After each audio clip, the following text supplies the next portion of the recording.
Hi, this is Bob Guerin with Synergy Kettlebell Training, and I just wanted to go over something with you that is a concern of mine and has been with all my kettlebell training classes. And basically what it is, whenever you see people exercise and work out, or you work out yourself, there's one thing that separates people that get results and people that get really, really good results fast. And it's one word. It starts with an I. Can you guess it? Okay, it's intensity. Intensity, hands down, gives the best results. But intensity is different for everybody as well. Some people might be more intense than the others, faster, slower, whatever it is, and it doesn't matter. But for your body, intensity might mean something different than the next person.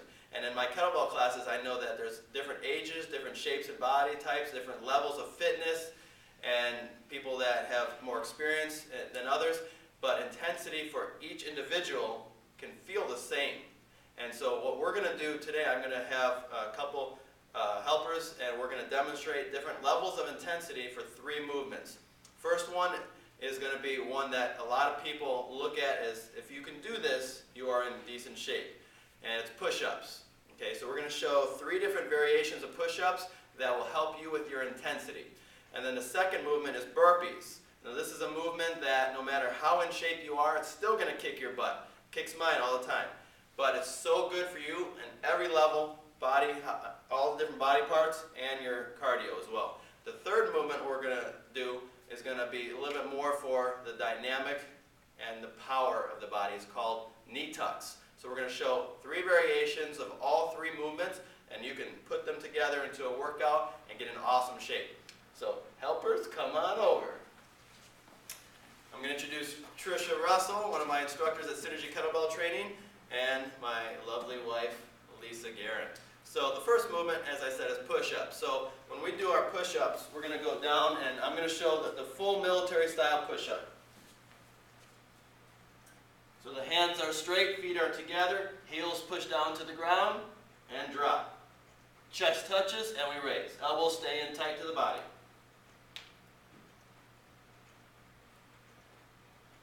My butt's not like this, or this. Back is as flat as could be. Okay?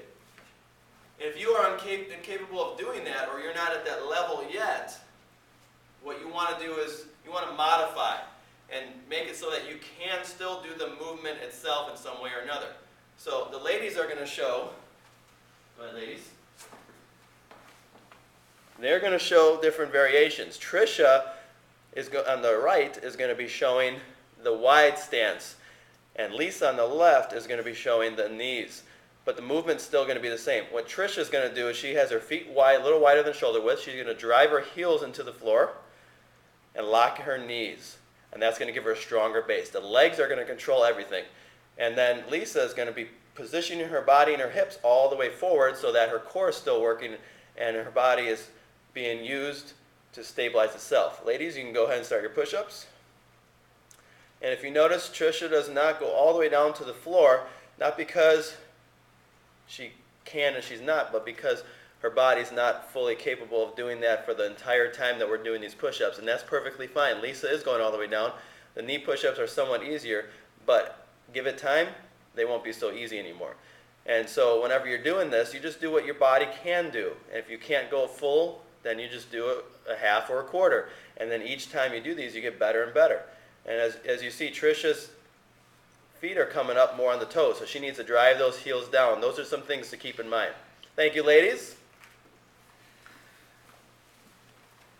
So when we're doing those push-ups, we just keep these things in mind so that we can maintain our intensity. And our intensity is something that's going to give us best results.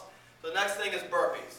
Burpees are something that will tie every muscle in the body working together and use our body as a unit to work our heart at the same time as well. So when we do the burpee, just like the push-up, we want to have our body aligned. So whenever we're going down, we're going to be safe. All right? So the burpee looks like this. Full burpee is going to be a squat. Hands go on the ground. Jump our feet back. Do a push-up. Jump our feet in. Overhead clap. So to show that real fast in real time, this is what it looks like.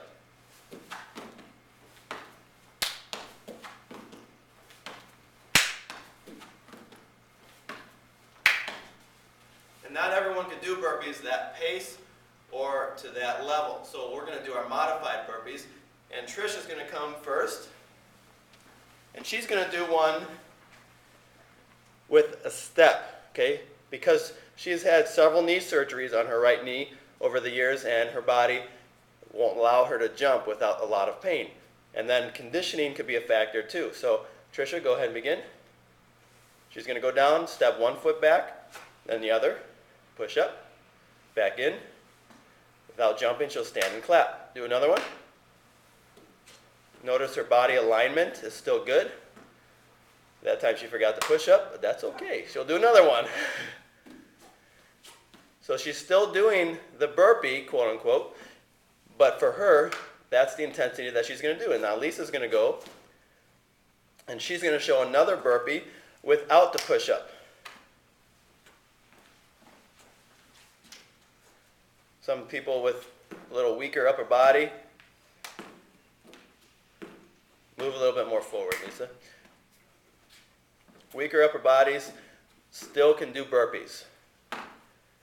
So push-ups can be diminished and the body's still moving as one to go down and up. Thank you, Lisa.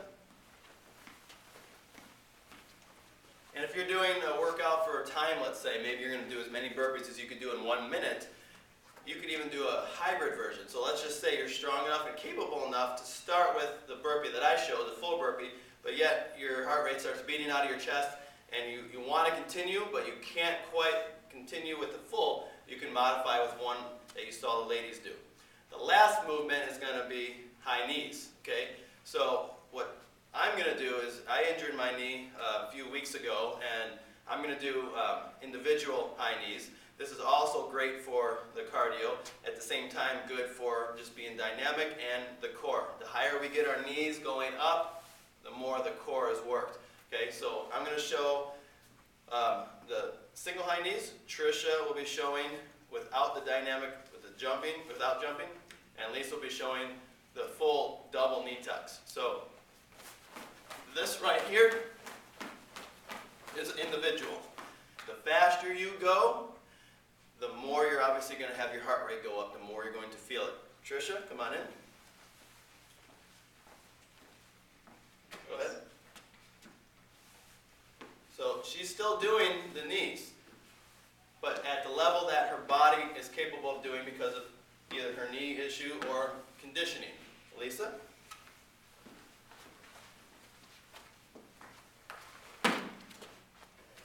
And now Lisa's doing the double knee tucks, trying to get the knees above the waist. Obviously that is a lot more of a dynamic movement and takes a lot more out of you. If you have any knee or back issues, I highly recommend not to do that last one. If you are perfectly fine, then go ahead and try that. And again, you can do a hybrid of all these. So going back to the push-ups, if you're doing some push-ups maybe for a minute and you want a 3-minute round, you're doing a push-up round, push-up movement, burpees, and then the high knees to really get everything in the body going, the legs all the way up to the head, and then your cardio at the same time. Do a minute of push-ups and start with the full push-ups, and then switch to a modified version of those push-ups, wide leg or knees. Burpees, same thing.